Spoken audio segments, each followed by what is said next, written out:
Hi hello నమస్తే అందరికీ నా పేరు నరేష్. రేషన్ కార్డులకు సంబంధించి వార్త వీడియో మొత్తం చూడండి. ఫస్ట్ టైం చూస్తున్న వాళ్ళు ప్లీజ్ సబ్స్క్రైబ్ చేసి చూడండి, లైక్ చేయండి. కంపల్సరీ ఇన్ఫర్మేటివ్ వార్తలు ప్రతిరోజు ఉంటాయి, ప్లీజ్ సపోర్ట్ చేయండి. మరి వివరాలకు వెళ్తే మన రాష్ట్రంలో ఇప్పటి వరకు 1 కోటి రేషన్ కార్డులు దాటినాయట. వైట్ రేషన్ కార్డులు 1 కోటి పైనే ఉన్నాయంట. మరి పోయిన ప్రభుత్వం ఉన్నప్పుడు దాదాపు 90 లక్షల వరకు రేషన్ కార్డులు ఉండేవి అనమాట. ఇప్పుడు ఈ ప్రభుత్వం వచ్చి నుంచి ఇప్పటి వరకు 11 లక్షల రేషన్ కార్డులు పంపిణీ చేసినామని చెప్తున్నారు. ఇంకా ముందు ముందు కూడా పెరగొచ్చట. ఇప్పటి వరకు కొత్త రేషన్ కార్డులు వచ్చిన వాళ్ళకి ఈ దసరా కానుక, దసరా నుంచి అయితే సన్న బియ్యము ఇస్తారట. మరి అట్లనే మిగతా సంక్షేమ పథకాలకు కూడా అర్హులు అన్నమాట. మరి అయితే 1 కోటి రేషన్ కార్డులు అంటే మరి మీరు ఆలోచించండి. మరి దీంట్లో 1 కోటి రేషన్ కార్డులు అంటే మరి రేషన్ కార్డుకి ఒక ఫ్యామిలీలో 4, 3, 5 ఈ విధంగా ఉంటారు.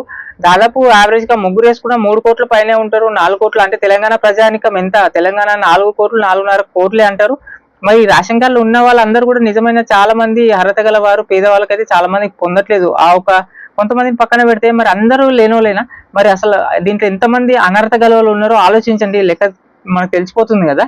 మరి ఎంతమందికి అనర్హతగా అంత ఉన్నోళ్ళకి ఎంతమంది ఉన్నారు దీంట్లో? వీళ్ళందరూ ఎంక్వైరీ చేసి కట్ చేస్తే బాగుంటది. దీన్ని కట్ చేస్తాము, తీసేస్తామని వార్తలు వచ్చినాయి 6 నెలల నుంచి 3 నెలల నుంచి. ఎంక్వైరీ చేసి ఇట్లా ఉన్న వాళ్ళ రేషన్ కార్డులు అనర్హత గల వాళ్ళని తీసేస్తామని చెప్పినా కూడా ఇంతవరకు క్షేత్రస్థాయిలో ఆ పనులు అయితే జరగలేదు. మరి రేషన్ కార్డుల వల్ల ఇంత నష్టం అంటే వీళ్ళకు ఉండడం వల్ల, పేదవాళ్ళకి దక్కకపోవడం వల్ల మరి ఒక సన్న బియ్యం ఒకటే కాదు కదా, మిగతా సంక్షేమ పథకాలు అన్ని కూడా వీళ్ళకి పొందుతారు అనమాట. పింఛన్ల కాడికెళ్ళి పెన్షన్లు పోతాయి. దీంట్లో చాలా రేషన్ కార్డులు వేరేస్తే పెన్షన్లు తగ్గుతాయి. అట్లనే మరి ఆరోగ్యశ్రీ తగ్గుతుంది.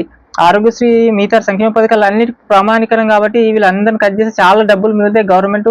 మరి ఈ ప్లేస్ లో నిజమైన అర్హత గల వరకు పేదవారికి ఇవ్వచ్చు. ఇలాంటివి జరుగుతున్నాయి. మరి మన రాష్ట్ర ప్రభుత్వం ఏ ప్రభుత్వమైనా వీటిపైన చర్యలు క్షేత్రస్థాయిలో తీసుకుంటలేదు. మరి డబ్బులు లేవు. ఇప్పటికే మన సంక్షేమానికి, అభివృద్ధికి తెలంగాణ రాష్ట్రం అయితే దివాళీ తీస్తుంది. దీనిపైన వార్తలు వస్తూనే ఉంటాయి. మరి ఇలాంటి అన్ని కట్టడి చేస్తే కొంచెం వరకు బాగుంటుంది అని నా అభిప్రాయం. మీరు ఏమంటారో కామెంట్ కూడా చేయండి. వీడియో నచ్చితే లైక్ చేయండి. ఇలాంటి వార్తలు సంక్షేమ పథకాలపైన, రాజకీయాలపైన వాస్తవానికి దగ్గరగా వార్తలు చెప్తూ ఉంటాను. ప్రజలకు అవసరమయ్యేది ప్లీజ్ సపోర్ట్ చేయండి, లైక్ కంపల్సరీ చేయండి. వీడియో పూర్తిగా చూసిన వాళ్ళు ప్లీజ్ సబ్స్క్రైబ్ చేసుకోండి. Thank you.